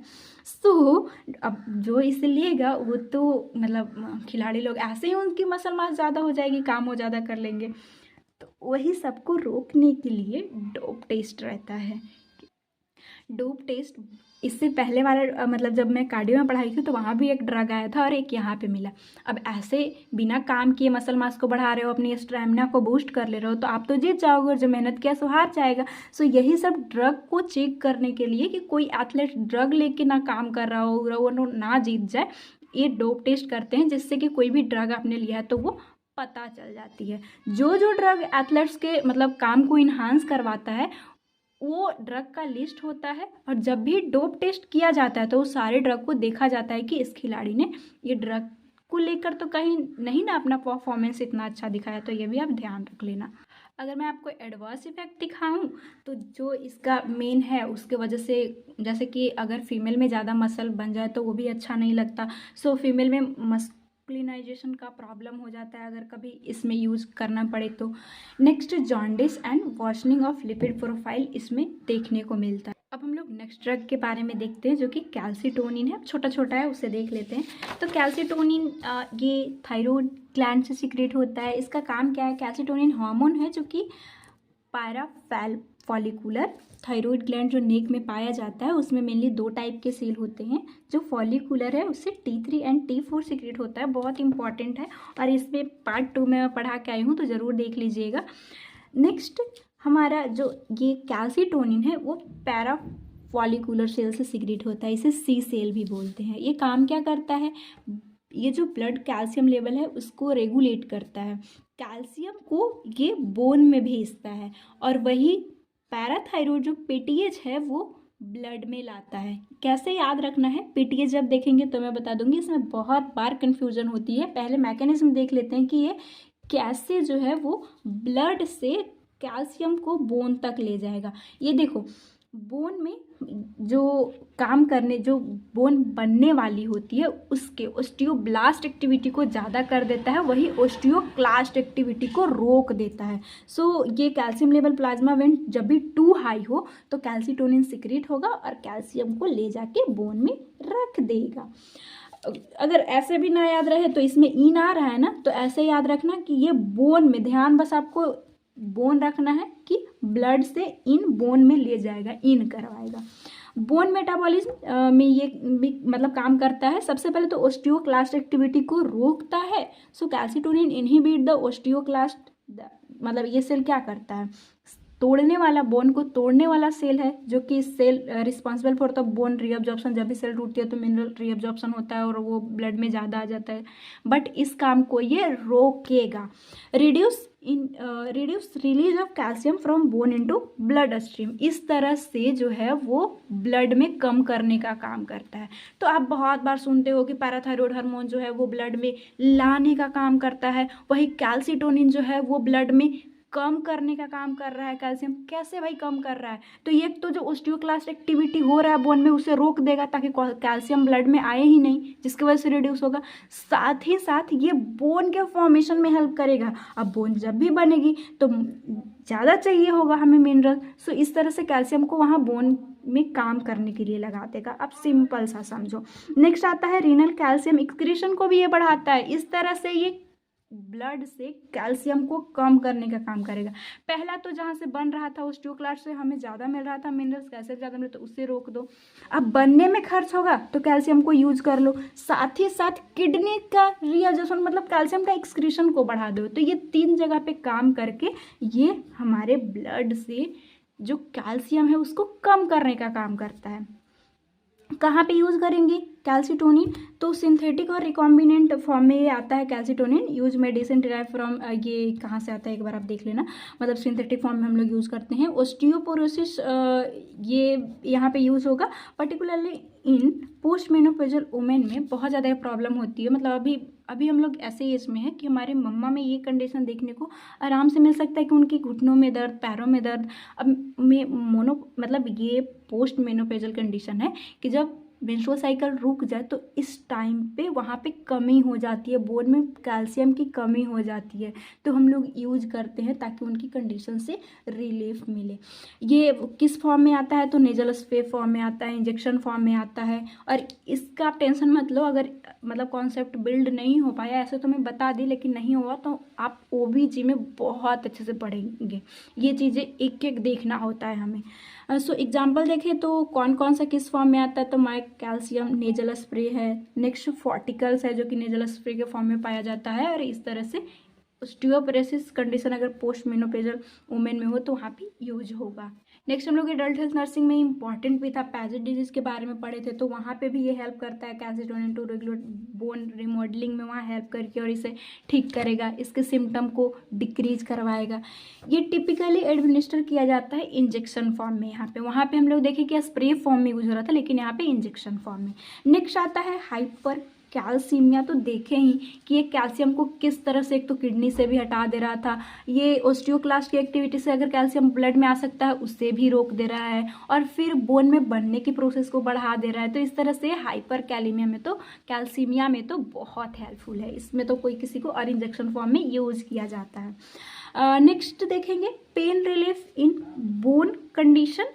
जैसे कि इसमें एनाल्जेसिक एक्टिविटी भी पाया जाता है, तो इसीलिए जब भी अगर बोन पेन हो रहा हो तो उस कंडीशन में ये हेल्पफुल होता है। जैसे कि एक्यूट वर्टिब्रल फ्रैक्चर की कंडीशन हो, उस टाइम पे बहुत पेन होता है पेशेंट को, तो हम लोग यहाँ पे यूज करते हैं। अगर साइड इफ़ेक्ट देखें तो क्या हो सकता है, जो नेजल स्प्रे यूज होता है उससे सिंपल सा है नेजल इरिटेशन लीड करेगा, साथ ही साथ रनी नोज, नेजल कंजेशन, ये सब देखने को आपको मिल सकता है। सो नेक्स्ट, अगर इंजेक्शन फॉर्म में देते हो तो नोजिया, फ्लशिंग एंड रैशेस देखने को मिल सकता है। अगर लॉन्ग टर्म यूज़ किया जाए तो lead antibody formation, reducing the effective of treatment. अगर आप बहुत लंबे समय से यूज़ कर रहे हो ना, तो रिकॉम्बिनेंट फॉर्म में आ रहा है हमारे बॉडी में, तो हमारा बॉडी इम्यून बहुत ही मतलब ये होता है, और एंटीबॉडी में मतलब ये तो हमारे लिए अच्छा है कि कोई भी एंटीबॉडी से हमें रोक के, अभी ये भी चीज़ें बाहर से आ रही है तो आ तो रही है हमारी ट्रीटमेंट के लिए, बट उसे मारना चाहता है, एंटीबॉडी बन जाता है, जो कि फिर हमारे लिए अनइफेक्टिव है, और इसके वजह से बहुत वर्स कंडीशन हमारे बॉडी में देखने को मिल सकता है। बस इतना ही याद रखना है, कुछ मत याद रखना। तो कैल्सीटोनिन का प्रोसेस याद रख लेना कि कैसे ब्लड से कैल्शियम को वो कम करता है। अब नेक्स्ट देखते हैं पैराथॉर्मोन के बारे में। सो ये पैराथायरॉइड हार्मोन जो कि पीटीएच है, ये जो नेक पे हमारा थायरॉइड ग्लैंड होता है उसके पीछे की ओर ये 4 पैराथायरॉइड हार्मोन पाया जाता है, उससे पैराथायरॉइड ग्लैंड पाया जाता है, जिससे पैराथायरॉइड हार्मोन रिलीज होता है। अब इसके शॉर्ट फॉर्म में इसे हम लोग पैराथॉर्मोन बोलते हैं। जैसे कि हमें अगर बोलना है कि लेट अस, मतलब हमेशा मैं भी बोलती हूँ कि लेट स्टार्ट द वीडियो, मतलब कि हम लोग मिलके अब चलिए वीडियो स्टार्ट करते हैं और पढ़ते हैं, लेकिन हम लोग लेट अस तो नहीं बोलते हैं, लेट्स बोल देते हैं, लेट्स गो, लेट्स ईट, मतलब जो भी ऐसा बोलते हैं तो शॉर्ट फॉर्म में बना लेते हैं ना। तो उसी तरह से पैराथायरॉइड हार्मोन को इसका सिंपल पैराथॉर्मोन बोल दिया जाता है, ये पीटीएच को ही हम लोग बोलते हैं। ये सिक्रेटेड कहाँ से होता है, पैराथायरॉइड ग्लैंड से। लो प्लाज्मा करता क्या है, कैल्शियम जो है वो ज़्यादा करवाएगा हमारे ब्लड में। अब याद कैसे रखना है, अगर कुछ ना याद रहे तो ये बस पैराथायरॉइड का आप याद रख लेना कि पीटीएच आ रहा है, पी मतलब पुट्स एंड टी मतलब द कैल्सीटोनिन याद रखना, और एच से हाई इन ब्लड। तो इस तरह से आपको याद रह जाएगा, मतलब क्या कर रहा है, जो पैराथायरॉइड हार्मोन है वो कैल्शियम को ब्लड में ज़्यादा करता है, और अगर आप इसे याद रख लेते हो तो कैल्सीटोनिन अपने आप याद रह जाएगा कि इससे उल्टा काम करता है, मीन्स कि वो ब्लड से कम करेगा। अब देखो कैसे कम करता है वो याद रखना बहुत ज़रूरी है। तो पता है जब हम लोग, और जो मैं बार बार आपको बता रही हूँ ना, मे भी जिनको पता होगा उनको इरिटेटिंग लग रहा होगा कि क्या दीदी आप एक ही बात को बार बार बता रहे हो, लेकिन सच में इसमें आप बहुत कंफ्यूज होते हो। एक बार आप अगर एमसीक्यू प्रैक्टिस करने जाना, देखना आपको लगे ये है वो है, बहुत कन्फ्यूजन होती है, लेकिन जब चीज़ें हम लोग स्टोरी फॉर्म में देखें या फिर कुछ चीज़ों को अगर रिलेट कर ले तो हमारे लिए ईजी हो जाता है। इसलिए ध्यान रखना। अब एक कैसे ब्लड में कैल्शियम को ज़्यादा कर है, थोड़ा वो देख लेते हैं। तो देखो ये ओस्टियोक्लास्टिक एक्टिविटी को ज़्यादा कर देता है, जिसकी वजह से बोन में मिनरल्स, मतलब ज़्यादा जब भी टूटेगा मिनरल्स ज़्यादा आएंगे, और मिनरल्स ज़्यादा आएंगे तो रीअब्जॉर्प्शन होकर ब्लड में आएगा, जिसकी वजह से कैल्शियम ज़्यादा हो जाएगा, और यही कैल्सीटोनिन कम कर रहा था जिसकी वजह से कम हो रही थी। Next, this effect seen in prolong higher level of PTH. PTH अगर बहुत ज़्यादा हो तब एक कंडीशन देखने को मिलता है कि इसीलिए पैराथायरॉइड जब भी मतलब ये हाइपर पैराथायरॉइडिज्म की कंडीशन हो तो वहाँ पे बोन पे अफेक्ट होता है। और जब मैं बोन पढ़ाई थी तो कॉजेज में इसको लिख पाई थी, बट आप लोग नहीं समझ रहे थे कि कैसे हो सकता है, क्योंकि ये ओस्टियोक्लास्टिक एक्टिविटी को बढ़ा देता है अगर जब भी हमारे ब्लड में ये ज़्यादा सिक्रेट होके आए तो। नेक्स्ट आता है when PTH given intermediate in low doses promote new bone formation. अगर आप देते हो फिर कभी कभी ऐसा होता है कि मतलब कहीं कहीं पे आपने पढ़ा होगा कि पीटीएच को हम लोग यूज़ कर ले रहे हैं बोन फॉर्मेशन में, तो ये कैसे ऐसा काम कर सकता है, ये तो ओस्टियोक्लास्टिक एक्टिविटी को बढ़ा रहा है। लेकिन ये टर्म इसीलिए इम्पॉर्टेंट है, अगर ज़्यादा हो तो नॉर्मली तो ये हमारे ब्लड में कैल्शियम को लाने का काम करता है। जैसे कि वो किडनी से अगर सिक्रीट करवा रहा था तो ये रीअब्जॉर्प्शन करवाएगा।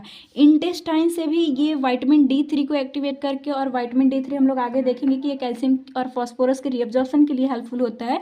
तो इस तरह से ये ब्लड में कैल्शियम लाएगा, और ब्लड में अगर कैल्शियम है, अगर बोन हमें बनाना हो तो क्या ये कैल्शियम नहीं देगा। तो इसीलिए हम लोग लो डोज में अगर यूज़ करते हैं तो बोन फॉर्मेशन के लिए भी ये हेल्पफुल हो जाता है। तो ये बहुत छोटी छोटी बातों में कन्फ्यूजन होती है। सो एक्शन ऑफ किडनी हम लोग देख ही लिए कि ये कैल्शियम के रीअब्जॉर्प्शन को बढ़ाएगा। वो कैल्सिटोनिन एक्सक्रीट कर रहा था लेकिन ये बढ़ाएगा।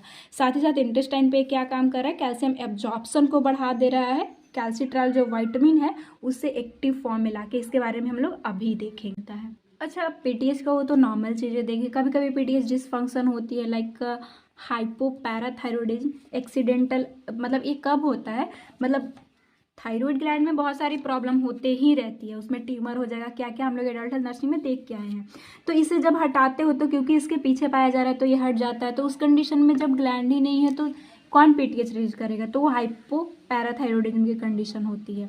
नेक्स्ट है हाइपर, मतलब पीटीएस का डिसफंक्शन बोलेंगे, या तो ज़्यादा हो जाए या फिर कम हो जाए, तो वही हाई लेवल कैल्शियम का कर देगा। ये ट्रीटेड होता है surgical removal of parathyroid tumour, इसे फिर हटाना ही पड़ता है। अगर बहुत ज़्यादा हो तो देख रहे हो ना कि 3 काम कर रहा है, कि एब्जॉर्प्शन को ज़्यादा करवा रहा है, उस यहाँ तक बोन को ही बहुत ज़्यादा तोड़ने लगेगा, हाई लेवल हो गया तो इसे फिर हटाना ही पड़ता है।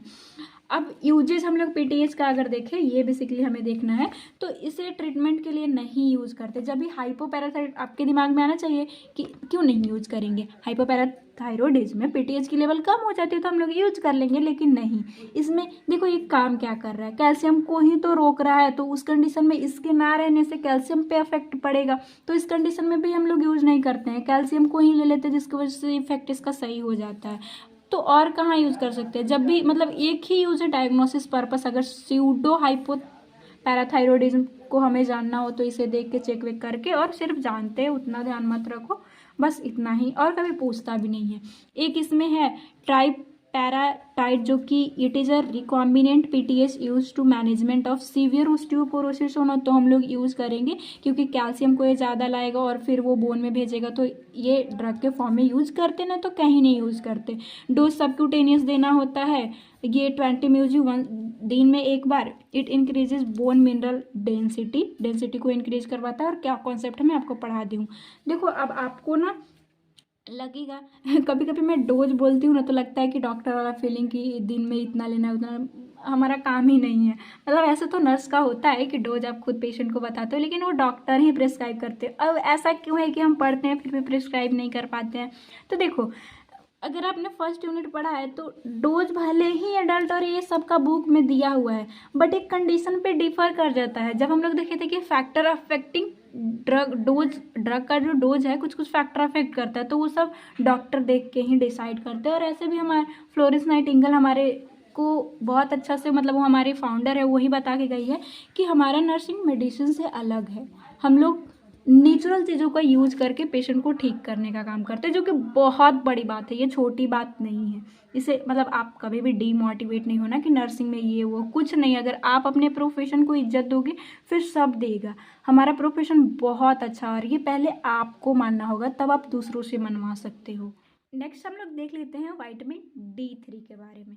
तो D3 बस हम लोग एक पेजेस में हम लोग सारा इसके बारे में देखें।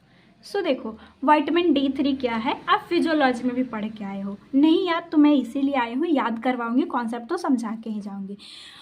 जब विटामिन D की बात होती है तो ये 2 फॉर्म में पाया जाता है। विटामिन D2 जिससे हम लोग इर्गो कैल्सीफेरॉल बोलते हैं, इससे हमारा काम नहीं है। ये जो आप खाते हो बेसिकली, इसका अगर ये सोर्स देखें, सोर्स में न्यूट्रिशन में पढ़ा के आई हूँ बट नहीं याद रहती, इट्स ओके। सो फिश हो गया या फिर जो भी चीज़ें से हम लोग मिलती है वो D2 के फॉर्म में मिलता है विटामिन का।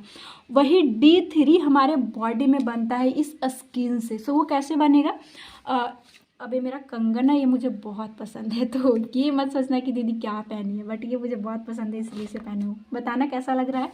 सो विटामिन D3 ये बनता कैसे है, जब भी मतलब आपके बॉडी में ये जो कोलेस्ट्रॉल है वो हाइड्रोक्सी कॉल्सिफेरॉल का मतलब फॉर्म में रहता है, इनएक्टिव फॉर्म में। जैसे ही UV लाइट पड़ती है ये इनएक्टिव विटामिन 3 में बदलता है, फिर लीवर में जाता है और फिर किडनी में जाके ये एक्टिव फॉर्म विटामिन 3 का बनता है। और ये क्या क्या काम करता है, सबसे पहले ये जो एक्टिव D3 है वो किडनी से कैल्शियम और फास्फोरस का रीअब्जॉर्प्शन को बढ़ा देता है। साथ ही साथ मैं आपको स्क्रीन पे लगा दूंगी, एक बार पॉज करके देख लेना, जो मैं बता रही हूँ शॉर्ट फॉर्म में वो फिगर के फॉर्म में है। ये इंटेस्टाइन में जब भी विटामिन D3 एक्टिव फॉर्म में मिलेगा तो वहाँ भी हम लोग देखें कि इस तरह से ये कैल्शियम के एब्जॉर्प्शन को बढ़ा देता है। तो ये सब इसका काम रहता है। सो पहले देख लेते हैं कि कैसे प्रोड्यूस हुआ। तो vitamin D3 produce by skin in response to exposure of ultra violet radiation form में सन के एक्सपोजर से विटामिन D3 बनती है। ये आपको पता है, ध्यान रखना कि वहाँ पे ये कोलेस्ट्रॉल का फॉर्म रहता है इस सबक्यूटेनियस में, जिसके वो कांटेक्ट में आके विटामिन 3 बना लेता है।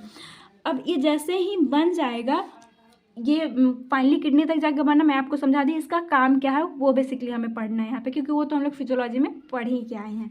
ये calcium absorption and bone health में हेल्पफुल होता है। किया क्या, जैसे ही किडनी से विटामिन D3 मिला इंटेस्टाइन पे काम करके, और ये जो है कैल्शियम के एब्जॉर्प्शन को बढ़ाया। और जब भी कैल्शियम फास्फोरस एब्जॉर्ब हो जाएगा, ये काम कहाँ करता है, बोन पे। तो इस तरह से ये एब्जॉर्प्शन एंड बोन हेल्थ के लिए हेल्पफुल है। इम्यून सपोर्ट में भी ये हेल्प करता है। करता क्या है, ये पैथोजन फाइटिंग इफेक्ट बढ़ा देता है मोनोसाइट एंड मैक्रोफेज का। तो इसीलिए इम्यून सपोर्ट में भी विटामिन D3 का रोल रहता है। नेक्स्ट अगर देखें तो मूड एंड मेंटल हेल्थ को भी एलिवेट करता है। ये रिसर्च के थ्रू पता चला है, बट ये रिसर्च अभी चल ही रही है। ये कैसे करता है वो बेसिकली क्लियर नहीं है। जैसे कि हम लोग देखें कि पैराथायरॉयड किस तरह से कैल्शियम को लेवल को ब्लड में बढ़ा रहा था, ये हमारे पास क्लियर है पूरा मैकेनिज्म, बट ये कैसे काम कर रहा है मेंटल हेल्थ को एलिवेट करने में, अभी इस पर रिसर्च चल रही है। तो आप देखना चाहते हो, पढ़ना चाहते हो, पढ़ लेना। ये बेसिकली जब भी डिप्रेशन की कंडीशन हो तो उनके लिए ये हेल्पफुल है। तो डिप्रेशन की कंडीशन जिनको मेडिसिन चल रहा होगा, कभी उनका देखना, विटामिन D3 भी कभी कभी पेशेंट को दिया जाता है। अब हम लोग तो देख रहे हैं ये फार्माकोलॉजी में, तो ये कब यूज होगा, तो जब भी डिफिशियंसी हो जाए विटामिन D3 का, तो हम लोग सप्लीमेंट के फॉर्म में लेते हैं। ऐसे तो हमें नेचुरल फॉर्म में मिल जाता है। हम लोग ज़्यादातर ये नॉनवेज ये जो फिश है उसमें ज़्यादा मिलता है। अगर ऐसी कंडीशन हो कि कोई मतलब लेडी या फिर कोई धूप का एक्सपोजर नहीं हो रहा है, साथ ही साथ ना तो मतलब उसे खाना वैसा मिल रहा है जिसकी वजह से विटामिन उसे नहीं मिल रही है, तो उस कंडीशन में डेफिशिएंसी हो जाता है, तो ये सप्लीमेंट फॉर्म में दिया जाता है। जिसमें अगर देखें तो सबसे पहला कॉलिक कैल्सीफेरॉल, जो कि ओरल टैबलेट एंड कैप्सूल के फॉर्म में जाया जाता है, मतलब पाया जाता है। डोज अगर देखें तो याद रख लेना है आपके 400 से 10,000 इंटरनेशनल यूनिट। नेक्स्ट ये च्यूएबल टैबलेट भी आता है, जिनको अगर निगलने में प्रॉब्लम हो तो च्यू करके भी ये लेते हैं। लिक्विड ड्रॉप एंड ये सॉफ्ट जेल के फॉर्म में ये बच्चों के लिए आता है, जेल के फॉर्म में भी आता है। तो इस तरह से ये कॉलीकैल्सीफेरॉल। अभी कैल्सीट्रायल जो कि एक्टिव फॉर्म है जो किडनी से बना था, उसे भी डायरेक्ट दिया जाता है। Available as oral tablet and IV injection के फॉर्म में ये पाया जाता है। ये कंडीशन अगर ऐसा हो कि मतलब ये तो आपने दिया, ये इनएक्टिव फॉर्म में जो स्किन में था, ये लीवर में गया और किडनी में जाके कैल्सीट्रायोल में बदला था, बट अगर किन्हीं का किडनी खराब हो तो उस टाइम पे ये कैसे विटामिन D3 को एक्टिव फॉर्म में लाएगा। तो जब भी रीनल फेलियर होती है तो फिर हम लोग कैल्सीट्रायोल को यूज़ करते हैं। ये इसे कहाँ कहाँ यूज़ कर सकते हैं, तो ऑस्टियोपोरोसिस की कंडीशन हो गया, किडनी डिजीज हो गया जिसकी वजह से आपने धूप में बहुत गया बट ये फाइनली आपको विटामिन D3 मिल ही नहीं रहा है, अगर ऐसी कंडीशन है तो इस टाइम पे हम लोग इसे जब भी हाइपोपैराथायरॉयडिज्म की कंडीशन हो तो ये कैल्शियम नॉर्मल लेवल जो 8.5 से 10.5 mg/dl रहता है उससे कम हो जाता है, तो भी हम लोग इसे यूज़ कर लेंगे, जिसकी वजह से ये सीधा कैल्शियम को एब्जॉर्प्शन को बढ़ाएगा। तो इस तरह से हमारे लिए हेल्पफुल होता है ये। ऑस्टियोपोरोसिस में जान रहे हैं कि मिनरल की कमी होता है, और कर क्या रहा है, इंटेस्टाइन पे ये काम करके और फॉस्फोरस कैल्शियम के एब्जॉर्प्शन को ज़्यादा करवा रहा है। तो इस तरह से जब कैल्शियम फॉस्फोरस मिलेगा तो ऑस्टियोपोरोसिस की कंडीशन में भी रिलीफ मिलती है। तो यहाँ पे यूज होता है। साइड इफेक्ट अगर देखें तो हाइपर कैल्सीमिया हो गया, नॉजिया, वॉमिटिंग, किडनी डैमेज जैसी कंडीशन इसमें देखने को मिल सकती है, क्योंकि कैल्शियम आपको पता है कि मतलब ये कर क्या रहा है, विटामिन D3 कैल्शियम के एब्जॉर्प्शन को बढ़ा रहा है, और कैल्शियम स्टोन के फॉर्म में किडनी में जब ये हो जाती है, एक्यूमुलेट हो जाती है, तो इसीलिए किडनी डैमेज करवा सकती है। और कैल्शियम को ही क्योंकि एब्जॉर्प्शन को ज़्यादा करवा रहा है, सो हाइपर कैल्सीमिया देखने को मिल सकती है। नॉजिया, वॉमिटिंग नॉर्मल है, तो ये सब देखने को मिल। अब चलिए हम लोग लास्ट देख लेते हैं कैल्शियम मेटाबॉलिज्म और कैल्शियम सॉल्ट के बारे में। मे भी ये पूछेगा बट ये उतना नहीं पूछता, पर फिर भी देख लेते हैं। देखो कैल्शियम मेटाबॉलिज्म का मतलब क्या होता है, involve the regulation of calcium level in the blood and bone. Metabolism का मतलब क्या है कि वो कैल्शियम हमारे बॉडी में कैसे रेगुलेट होता है उसके बारे में जानना क्रूशियल है मेनी फिजियोलॉजिकल प्रोसेस, जैसे कि बोन हेल्थ के लिए, मसल कॉन्ट्रैक्शन के लिए, नर्व फंक्शन के लिए। देख रहे हो कैल्शियम का कितना सारा काम है। अब बोलोगे कि दीदी यही बात तो आपने न्यूट्रिशन में भी पढ़ाया था। तो हाँ, मैंने पढ़ाया था, बट यहाँ पे आप देखोगे कैसे आखिर ये इतने जगह पे काम करता है, तो आखिर इसका रेगुलेशन कैसे होता है, ये लेवल मेंटेन कैसे रहता है, तो इसके लिए बहुत सारा फैक्टर है। अभी आप खुद देख के आए हो कि कैल्सीटोनिन भी इसको रेगुलेट करने में काम कर रहा है, कि मीन्स कि जब भी ब्लड में हाई हो जाए तो ये आएगा, कैल्सीटोनिन थायराइड ग्लैंड से रिलीज होगा और कैल्शियम को बोन में भेजेगा। नेक्स्ट हम लोग देखें कि पीटीएच भी यही काम कर रहा था। तो पीटीएच क्या कर रहा था कि जब भी कम हो तो पीटीएच आके और ये ब्लड में कैल्शियम को लेवल को ज़्यादा करवा रहा था।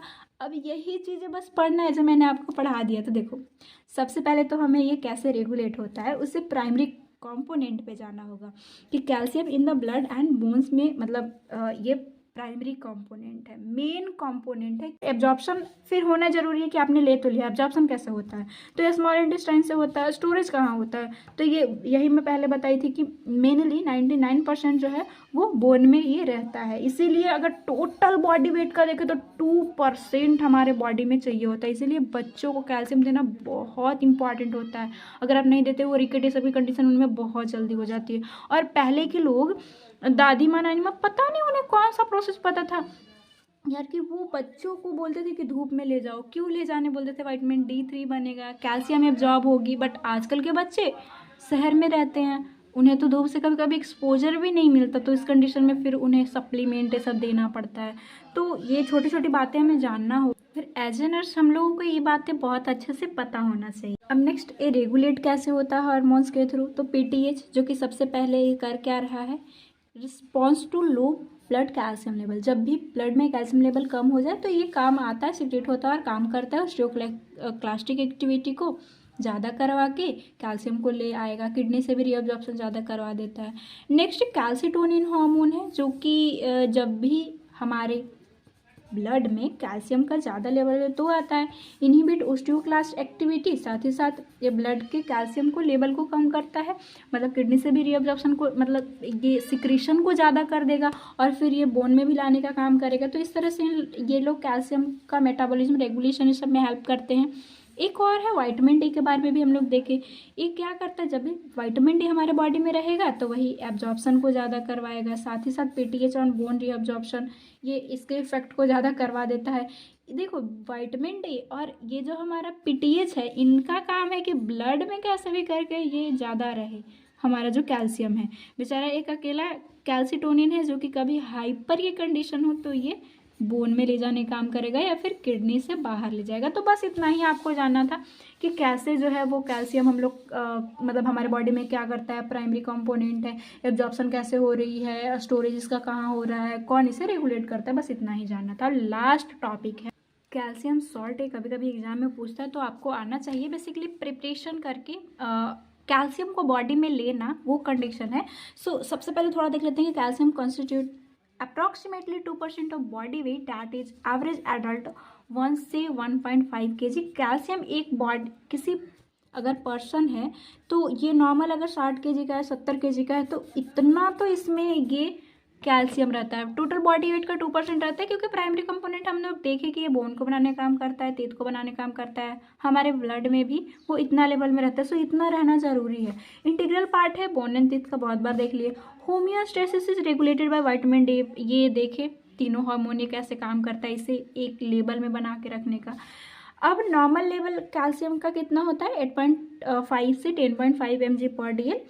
अब इससे कम हो जाए कभी तो हमें लेना पड़ता है, जिसके लिए हम लोग देखेंगे प्रिपरेशन ऑफ कैल्शियम सॉल्ट की कैसे देते हैं। एक ओरल प्रिपरेशन आता है। प्रिपरेशन का क्या कॉन्सेप्ट है, आप आयरन वाला में जो कार्डियो का थर्ड है वो देख लेना, ब्लड का जितना भी मैं डिसऑर्डर पढ़ाई थी। सो ओरल प्रिपरेशन और पैरेंटल। ओरल में सबसे पहले कैल्शियम सिट्रेट है। देखो, आप सिर्फ नाम याद रख लेना, ऐसे मैं लिखने के लिए लिख दी हूँ और थ्योरी नहीं याद रहती है, हार्ड CLT है। सो इट प्रोवाइड 40% कि अगर 100 ग्राम का पूरा है तो उसमें 20 ग्राम हमें कैल्शियम देखने को मिलेगा। ये एब्जॉर्ब होता है एसिडिक मीडियम में। एब्जॉर्प्शन डिक्रीज, मतलब एसिडिक मीडियम इसके लिए सही है। जब भी आप H2 blocker, proton pump inhibitor देते हो तो उसमें एसिड की सिक्रेशन को कम करने वाले मेडिसिन है, तो इसके फिर एब्जॉर्प्शन में इंटरफेयर करेगा, इसलिए साथ में नहीं लेना। और वाइडली ये यूज भी होता है। जब भी बॉडी में कमी हो तो ओरल फॉर्म सबके लिए कन्वीनियंट होता है, तो उसे हम लोग यूज़ करते हैं। नेक्स्ट कैल्शियम ग्लूकोनेट है, ये 9% इसमें कैल्शियम रहता है, ये 500 और ये 1000 mg टैबलेट फॉर्म में आता है। नेक्स्ट कैल्शियम लैक्टेट है, बस नाम याद रखना, उससे ज़्यादा आपको कुछ याद रखने की जरूरत नहीं है। इसमें 13% रहेगा calcium, well tolerated and monitoring in nature है। नेक्स्ट ओरल फॉर्म में कैल्शियम डाइबेसिक फॉस्फेट, इसमें 30% कैल्शियम रहेगा और ये भी एसिडिक मीडियम में वेस्ट एब्जॉर्ब होता है। कैल्शियम नेक्स्ट एस्पार्टेट है, जो कि organic calcium compound based on L aspartic acid. Major source है कैल्शियम एस्पार्टेट और ग्रीन प्लांट और वेजिटेबल से एक्सट्रैक्ट किया जाता है। नेक्स्ट है कोरल कैल्शियम, जो कि obtain from fossilise oral reef से इसे लिया जाता है, इसका गुड बायो एप्लीबिलिटी होती है। नेक्स्ट आता है कैल्शियम क्लोराइड, इट प्रोवाइड 27% इसमें रहेगा calcium, but note use frequently, बहुत नहीं यूज़ करते हैं क्योंकि वो बहुत ज़्यादा जीआई को इरिटेट करता है। अब इतना करेगा बार बार नॉइज़ वोमिटिंग होगी तो कौन इसे लेना चाहेगा, तो नहीं उतना यूज़ करते। पैरेंटल में बहुत इंपॉर्टेंट है ये कैल्शियम ग्लूकोनेट, ये इमरजेंसी मेडिसिन के अंदर आता है। ये इसमें अवेलेबल एज 10% इंजेक्शन इन 5 ml एम्प्यूल के अंदर ये रहेगा, ऐसे ही प्रिपरेशन ही आता है। Most prefer IV preparation, calcium salt route IV दिया जाता है, और ये हाइपोकैल्सीमिया की कंडीशन हो तो वहाँ पे हम लोग देते हैं। अब ऐसी कंडीशन जब भी हो ना, जैसे कि अच्छा ये इमरजेंसी में क्यों रखा गया है, जैसे कि जब भी पेशेंट को एरिथमिया जैसी कंडीशन हो जो कि बहुत ही खतरनाक होता है, तो उस टाइम पे कैल्शियम हम लोग देते हैं। अब इसमें बात है कि ये पोटेशियम के साथ जाकर मतलब उस साथ ये छेड़छाड़ करता है, तो ऐसा कुछ नहीं है। बस अगर आपने पढ़ा है एरिथमिया वाला कंडीशन, तो जब भी हम लोग कैल्शियम देंगे तो इससे स्टेबलाइज करने का, इसके मेम्ब्रेन को स्टेबलाइज करेगा, जिसकी वजह से ये हेल्पफुल होता है। तो ये ध्यान रख लेना, इमरजेंसी ड्रग है कैल्शियम क्लोराइड। और इमरजेंसी में अगर आप जाते हो तो ये देखने को भी आपको ईजिली मिलेगा, ऐसे बड़ा सा रहता है। नोट प्रीफ सेकंड देख रहे हैं, not prefer as it highly irritating, इसे यूज ही नहीं करते, और अच्छा है नहीं यूज़ करते तो हमें पढ़ना भी नहीं है। पता है मुझे जब भी मैं पढ़ने बैठती थी, अगर ऐसा ड्रग मिला कि इसे यूज़ नहीं करते तो मज़ा आता था कि चलो इतना कम है ड्रग जो और मैं पढूं, और जब फेलियर होती है तभी और ड्रग खोजा जाता है। और जब जो भी ड्रग जो अच्छा है मार्केट में, मतलब वो अच्छा इफेक्ट दिखा रहा है, तो उसे तो हमें पढ़ना ही होगा, तो वो हमारे लिए सही है ना कि यूज़ कर रहा है उसे जानेंगे भी। जो यूज ही नहीं हो रहा है उसके बारे में क्या जाना। तो अभी अगर बुक पढ़ते हो ना और ऐसा ड्रग मिले जो कि पहले यूज होता था बट अभी नहीं यूज हो रहा है, तो उसको मत पढ़ना। इंडिकेशन कैल्शियम सॉल्ट का कहाँ यूज़ करते हैं, तो इमीडिएट ट्रीटमेंट करना हो, टिटानिस, जिस कंडीशन में हम लोग देखते हैं कि कैल्शियम के लेवल कम हो जाते हैं, तो टिटनेस जैसी कंडीशन, तो इस कंडीशन में पैरेंट्रल यूज़ किया जाता है। ये जब कैल्शियम हम लोग नर्सिंग फाउंडेशन में पढ़े थे वहाँ पे भी था। Dietary supplement pregnancy and lactating में देना होता है ताकि बच्चों को अच्छा से मिले, उनके लिए बहुत ज़्यादा ज़रूरी होता है। ये बोन देख रहे हो कि प्राइमरी कंपोनेंट है बनाने के लिए, टीथ को बनाने के लिए, तो ज़रूरी होता है। ओस्टियोपोरोसिस में यूज़ कर सकते हैं ताकि कैल्शियम मिनरलाइजेशन बढ़े। As a constituent of many anti acid preparation में भी इसे ध्यान रख लेना, उतना नहीं ज़रूरत है। मेन हमारे लिए ये और ये तीनों है। एडवर्स इफेक्ट क्या देखने को मिलेगा, तो कॉन्स्टिपेशन हो सकता है। अब कॉन्स्टिपेशन में बहुत लोगों को प्रॉब्लम हो जाएगी। कैल्शियम अगर हम दे रहे हैं किसी को, तो नॉर्मली तो कैल्शियम की वजह से कॉन्ट्रैक्शन होता है, तो पेरिस्टालसिस बढ़ना चाहिए था, बट कॉन्स्टिपेशन क्यों हो जाएगा। तो देखो कैल्शियम ऐसा है कि अगर आप बहुत ज़्यादा दे रहे हो तो वो इतना कॉन्ट्रैक्शन को बढ़ाएगा कि स्टिफनेस ला देती है, तो जिसकी वजह से कॉन्स्टिपेशन, ये ब्लॉटिंग देखना, जे डिस्टर्बेंस, और साथ ही साथ नेफ्रोलिथियासिस कि कैल्शियम अगर आप ज़्यादा दे रहे हो तो एक किडनी में जाके एक्यूमुलेट होगा, स्टोन लीड करेगा, जो कि नेफ्रोलिथियासिस की कंडीशन है। सो ये हमारा एंडोक्राइन का पूरा। हो सकता है कि मैं आगे नेक्स्ट 7 या 8 चैप्टर में भी ना क्लास लूँ, बट नोट्स में आपको मिल जाएगा। नोट्स के फीचर मैं बहुत बार बता चुकी हूँ कि अकॉर्डिंग टू सिलेबस है 80-20 का रूल, कि अकॉर्डिंग टू सिलेबस जितने भी टॉपिक रहेगा, साथ ही साथ वैसे 20% क्वेश्चन जो कि 80% आप मार्क्स गेन कर सकते हो, वैसे क्वेश्चन आते कहाँ से, MPYQ से, तो ये सब इंक्लूडेड है मेरे नोट्स में। यूनिवर्सिटी के लिए ही बनाया गया है। सेकंड सेमेस्टर और थर्ड सेमेस्टर का तो बहुत सारे स्टूडेंट का रिव्यू, और मेनली आज का जो बेसिकली ये क्लास है वही स्टूडेंट देख रहे हो जो मेरे रेगुलर सब्सक्राइबर है, क्योंकि बहुत लोग तो मेरे चैनल पे इसीलिए आते हैं कि मतलब वन शॉट मिल जाए जैसे जैसे मैं ख़त्म कर लूँ। लेकिन मैं थैंक यू बोलना चाहूँगी देवेंद्र और उनके जैसे बहुत सारे स्टूडेंट को, जो कि मतलब रिक्वेस्ट किए थे कि प्लीज़ ये हमें सेपरेटली पढ़ाइए ताकि हमें अच्छा से समझ में आए। और मेरा पूरा विश्वास है कि मैं इंडोक्राइन पे जितना अच्छा से मैं पढ़ाई और टाइम दूँ इस चैप्टर में, तो किन्हीं को कोई कन्फ्यूज़न नहीं होगा।